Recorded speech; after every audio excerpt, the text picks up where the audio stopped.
Do you understand what I'm saying? So you need to, I believe everybody here in this session so far, you now understand the technical side of your business, you understand the entrepreneurial parts, and you also understand the administrative or the managerial part.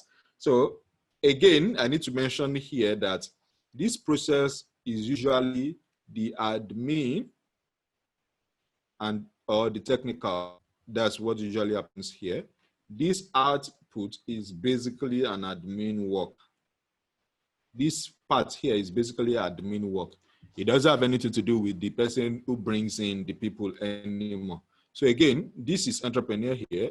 This is admin and technical here. This is admin alone here. You may be thinking right now, what does this mean? What does this mean? What it means is sit down right now, sit down today. Today is Wednesday, 30th of September, 2020. Between now and December, we have about 90 days to the end of the year. The question is, are you still going to continue to run your business the way you are running, or letting your business actually go beyond you? It's all up to you, okay? But what you want to do, what I want you to do here is to come to the point where you ask yourself that this business that I've been running, can I even bring in one person to come and work with me so that I can experience less stress? I can have more time for other things. My energy can be preserved. And of course, I can make more money because when we are making this kind of decision as business owners, sometimes it looks to us like, this money is not enough. We are spending extra money to bring in people. But what you don't know is that all the businesses that most of us admire, that we look at and say that, this business is growing, this business is doing this business is doing that. What you most likely don't know, actually most of us know, only that many of us don't want to do it in our businesses. If you have ever been employed before, please, if you have ever been employed before, can you just mute yourself and say yes? So I'm the first person to say yes. Yes. If I've ever been employed before. Yes. Yes. Yes. Yes. You've been employed before, right? Yeah. Good. When you were being employed, was there a role that you were given in that company, in that business? Yes or yes? Yes. Yes. Yes. Yes. When you stopped working in that business to go and start your own business, don't you think that that role you were given could also be functional in your own business? Yes or yes? In case you don't understand the question, let me repeat that. So I heard Femi's voice. Do you mind, Femi, can you unmute yourself? Or were you not the person that spoke? Okay, I think Sato Osemwinge. Osemwinge, okay. Okay, it's a female voice. Okay, so since you are the one that spoke, let me use you then. Have you been employed before? Yes, sir. What role were you serving when you were employed? Was it at my last place, or I should just use any job? Maybe your last place, or maybe 2 times before then. So maybe mention two different times. Okay, SCADA engineer in the refinery. Okay. Yeah, so we monitor the operations going on in the refinery for processing. Okay. And at that time, what role were you employed for? At another time, a paint making company. Yeah, working in the factory. Okay. In your current business, what do you do? Since I've not heard of, I've not heard everything. Customer service, designer, cleaner, everything actually. And now the question now becomes, when you were in that business, the business owner, did he have to be doing everything? Not at all, sir. In fact, he make money from having he didn't have any knowledge of the refinery itself, the owner. Yes, he employed people to do the work. He employed people. Many of us have been inside such environments before, but we are not thinking of doing the same thing to our own business. We feel like when we do it, we are actually not allowing ourselves to make more money. But the thing is, we are lying to ourselves. we will not be as profitable as our business has the potential to, unless we actually take ourselves away from the business so that people can actually run this business and we can be the leader of that business and really monitor people. So if you had been the person monitoring processes before at 2 different factories, you've been at 2 different factories before. Today, you might actually be the person on the machine manning the factory. Your skill before has been to monitor people. Today, you are the one now working on the factory yourself. So you see, many of us are just robbing ourselves of the freedom. We are just piling stress on ourselves and thinking it's because we are trying to preserve money. I was there too, okay? I had to forcefully get myself out. In fact, one of the things that led me on this path is the fact that there was a time that my wife was sick because we were trying to have baby, and then it happened that except I am doing marketing, except I am talking to clients, except at one point there was not even no money in our company account to even pay for hospital bills. So I had to ask my, and I said, does that mean that this business has to always depend on me? Like, seriously. So I said, okay, that was how we put out call for interns. And we hired interns for every single process we do in our business. So we hired interns for video production. We hired interns for audio production. We hired interns for web design and web development. We hired interns for graphic design. We had everybody in different roles.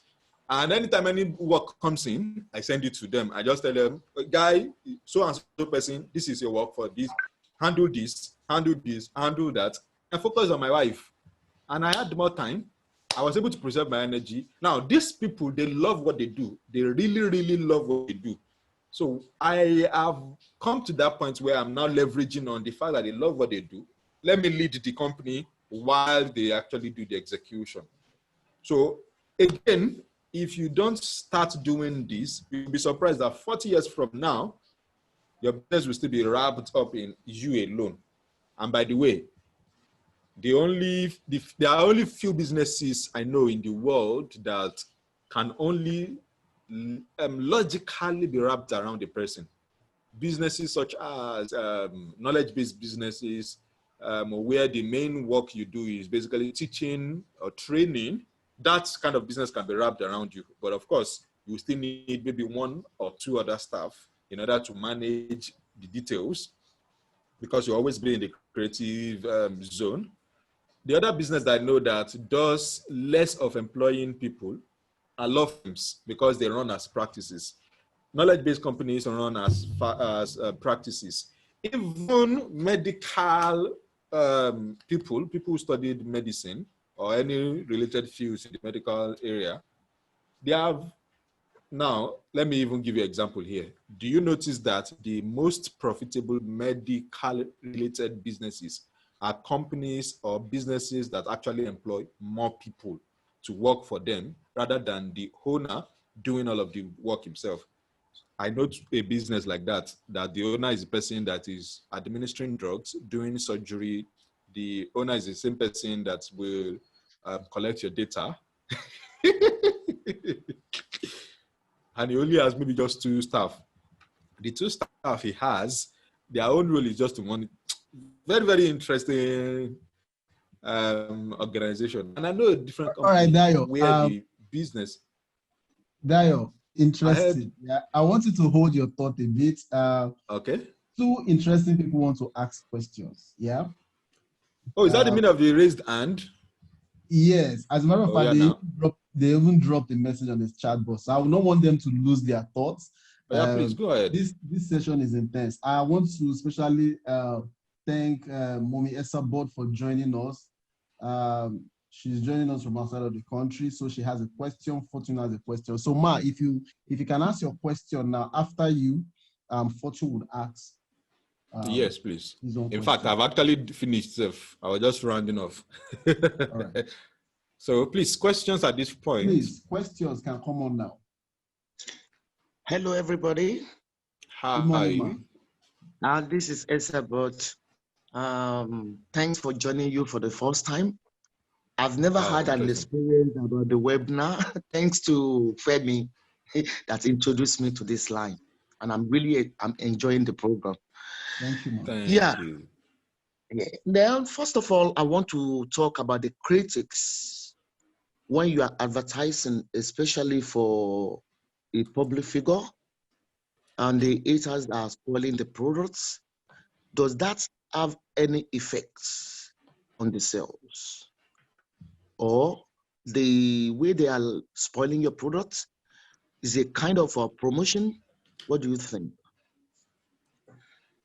Okay, so that I can properly answer the question, this tends to be what you've just asked, hate comments and critics, right? Or your products? So the way the product is being advertised, where is it being advertised? Basically, social media, Facebook. All right. So one thing that I've learned with Facebook, having been a digital marketer before, even though I've stopped calling myself digital marketer because I've transcended that. One thing I've noticed with Facebook is that there's a part inside Facebook where you can add words that can be blocked, that will be held. You will have to approve such words before they appear on your page. Do you get it now? Mm-hmm. I don't think so. It all depends on the volume of your followers.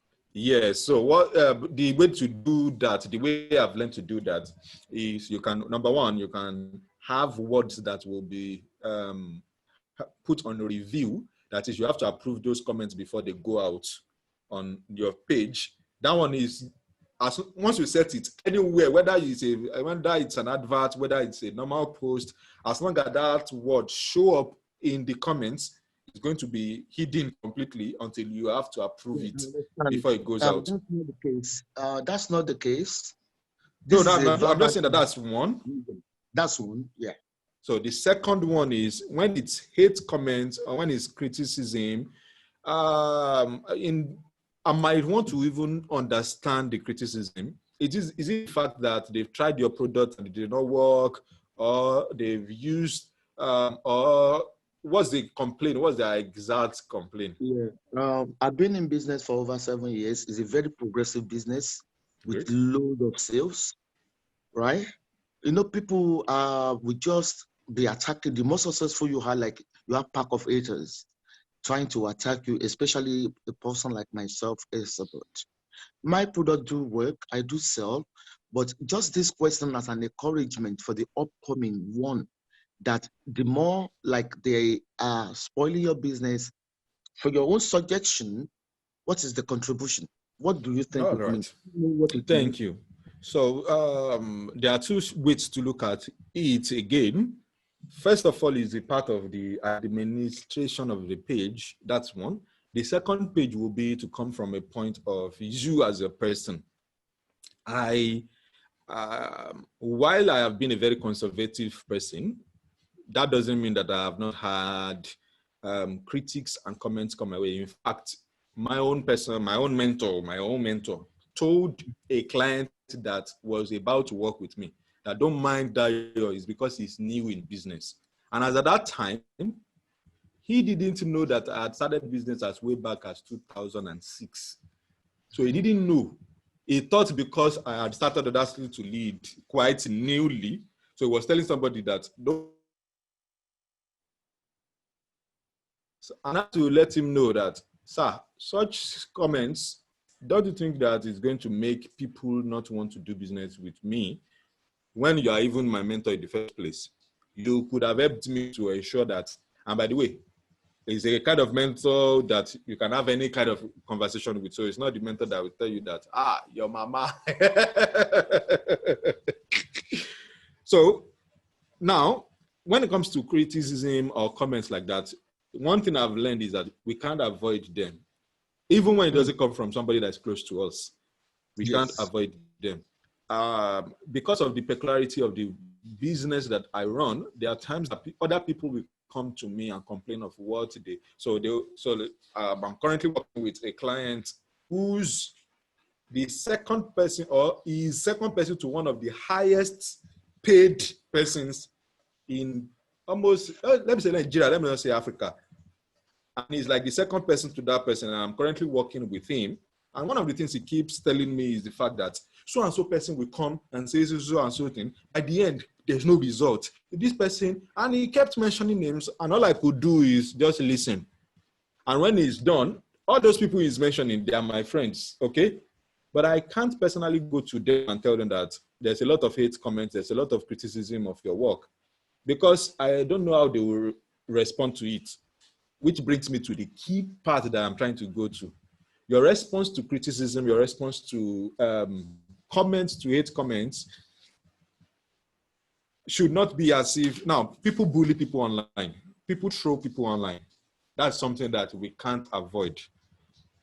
As I suggested earlier on, one of the first ways to avoid that is to personally take responsibility and block certain words off your own distance. So I don't want to use an outrageous example. So you can block certain words out. But what I'm going to say here, particularly to you doing business here, is we can't avoid criticism. We can't avoid negative comments. Your response to it will go a long way. Let me give you an example. There is somebody who was actually bad-mouthed. He was called all kinds of names. In fact, he was physically looked down upon. But rather than let that deter him, what he did was to use that as an opportunity to say, okay, it's because they don't know me. It's because they don't understand who I am. So let me now come myself and then tell them who I am. And then when he came, I don't know why. A lot of stories are actually entering my head because I've been in the middle of things like this before. So let me also mention one that even happened. So there's a friend of mine a distant friend of mine now, who runs an investment club. They had gathered a lot of money from different people who were investing with them. The promise they made to them was that in 6 months' time, you will have about 200% back on your investment. And everybody were happy. And so people poured money into it. About 4 months into that investment, the company they invested into crashed. Not this person that did the investment. Do you get it? Not the person that organized it. The company that they were investing with actually crashed. Do you get that? So people had funds with them. Now, for 2 months, people kept asking, it is now 6 months. How can we get that money? The person was clueless. She didn't want to come and tell them that the company had crashed because it means problem, right? One person now went behind, because this person is a research type of person, went behind to go find out about that company that they invested in and found out that that company had crashed. And the person went on Facebook, wrote a post, tagged this person, tagged all the other persons that invested in that company. Come and see now. It was war. You know, when we say there is war, this is Indaboski. It was war. What did this other person do? Rather than fight, actually, initially, the person wanted to fight dirty. So the person got into the comment and started replying. At one point, the person stopped replying and then deleted all the comments that the person had typed.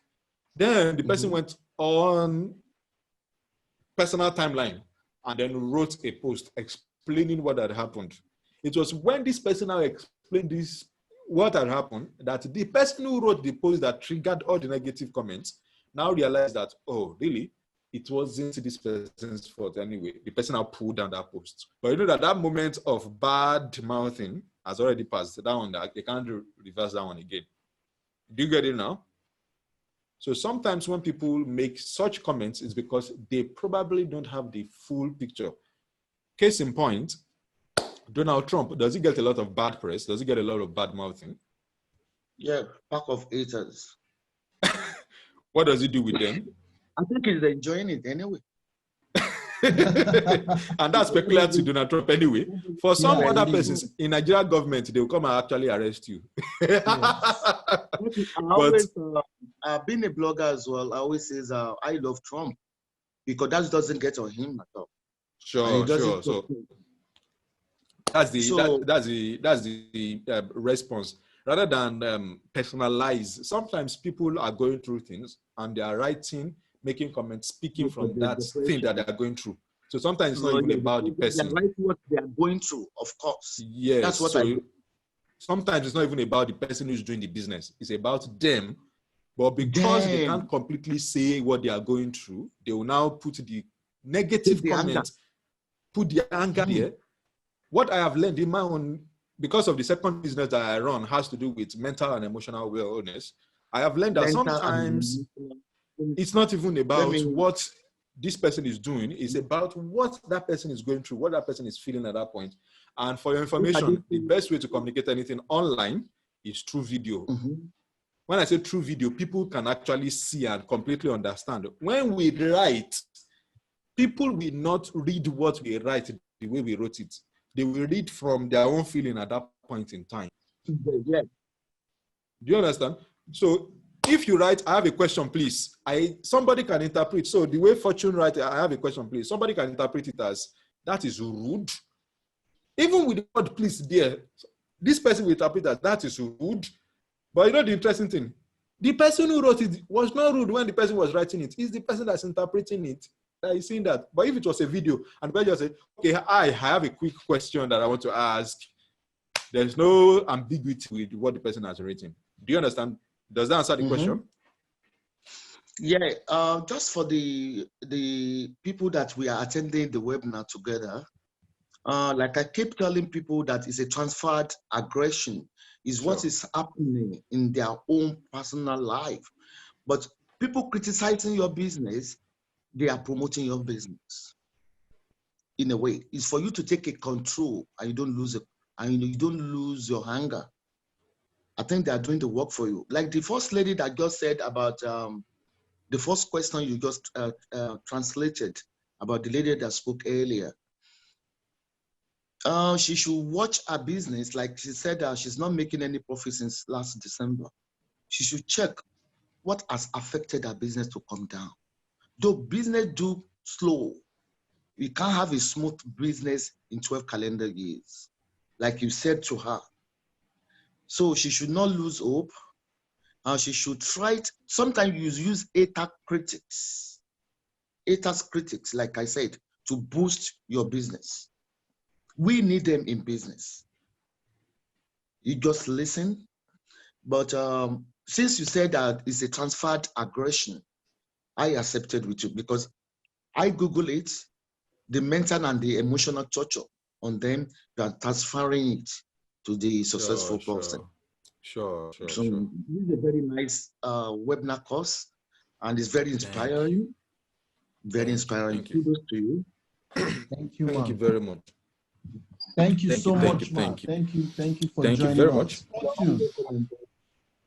Fortune. Fortune and Jacqueline have questions. Hello, good morning. Good morning. You're very, very welcome. Good morning. Good morning. My name is Fortune Adikimiri.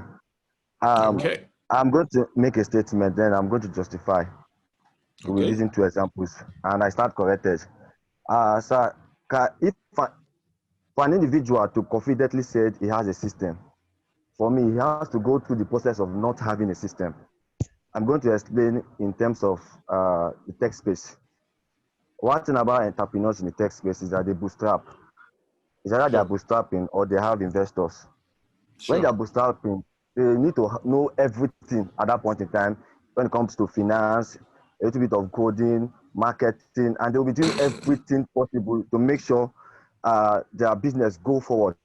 So at that point in time, the process of having a system is not working because they are both stress, both energy, both time, they are putting all effort to make sure the business go forward. And when it comes to the investment part, where investors, when they invest in a business, they expect the founders or the CEO to be committed, thereby giving them shares, dividing their share into 4 places, like using the years, like 25% each, for them to be committed to put all energies, strength, and likewise. So for someone to confidently say he has a system, must first go through the process of not having one. I don't know if it makes any sense. Sure. I get your point. Before somebody can really have a system truly, you most likely would have gone through a process where you don't have a system. I agree. That is very, very correct. If you remember when I said how I started my own business, I was the person doing everything. It was when I was feeling stressed. I didn't have time for it. And now one of my personal values is fun and freedom. Anything that I'm doing that takes away those two things. So for example, I like to dance. I like to laugh. I like to play. So anything that takes me, anything that takes those two things away from me, I've had to reject a job. I was going to be employed by one of the biggest HR companies in Lagos to handle their digital marketing at one point. I was going to be employed as a full staff. Now, I went for that interview. As I was coming back from that interview, I was on that bridge in Oshodi. And I stayed under the bridge. I looked up like this. I can remember that day vividly in my mind right now. I was neatly dressed, so I raised up my head like this. I now said that, look at me right now. I'm here under this bridge right now because I went for a job interview. If this is the first day and I'm coming around 1, 2 o'clock, it means I'm going to get into a lot of traffic before I get home. If I start this job, I'll most likely be leaving office around 4, which means I'll have to stay in traffic from then till 9 p.m. or 10 p.m. before I get to where I live. I said, Bayo, does this allow you fun? I said, yes, I can have fun in the office. I can play, dance, as long as I don't have deliverables that I have not yet met. I said, but freedom. So when I look at it again, I look at other values of mine. You know what happened? The next morning, I sent a message back to them that I'm sorry, I'll not be able to take up that job. I'm the one that rejected the job. I said, I'm sorry, I'm not going to take up that job. I would rather. And you know the funny thing? Because the job was 3.2 million naira, you know what I did? I set a goal for myself so that you will not think I'm joking. My baby brought out this paper yesterday, and I want to show you this paper so that you will actually see the date. So, see, can you see this? Look at this paper here. Look at what I wrote on this paper. Vision. Mm-hmm. Can you see the date? Yeah. Mm-hmm. So I had to pick paper and write down by 14th of May 2017. I want to have made 5 million naira. So that means the job is going to give me 3.2 million naira annually. I'm on my own. Let me set a goal and make 5 million naira. And you know the funny thing? Because I was dogged and ensured that I actually made that money. Do you get it now? Yeah. And I had my freedom and my fun without losing that. So sometimes it depends on the person running the business. I have been there too. I was doing everything. At one point, I had to separate myself from my business. And I actually like the question that you, even though it wasn't a question, it was a statement, but thank you for mentioning that. All right, he said he has a Jacqueline, question after that. Yeah, he has not asked his question, no? Fortune. Okay. My question is, for somebody to confidently say he has a system, the person would have gone through the process of not having one. Not having is the the system. statement true? Yes. Yes. Yes, that's what me and Kachi just affirmed your question that yes, that's correct. Okay. Very true. Most businesses, except if you are starting out a business, some people actually start out a business having everything organized. So they start out a business with, personally, me, I'm not the type of person who works with a business plan. I would rather work with a different template. It's not called business plan, it's called Canvas. So because that one actually focuses on money. So some people start out their business having laid out everything, the number of people they will employ and all that. That's that. In the tech space, as you mentioned, most likely we start off bootstrapping everything. And so when I started my first website in 2014, I actually employed somebody, or let me say I paid somebody to help me do it. The guy did rubbish. And in 3 months, I became a master of WordPress.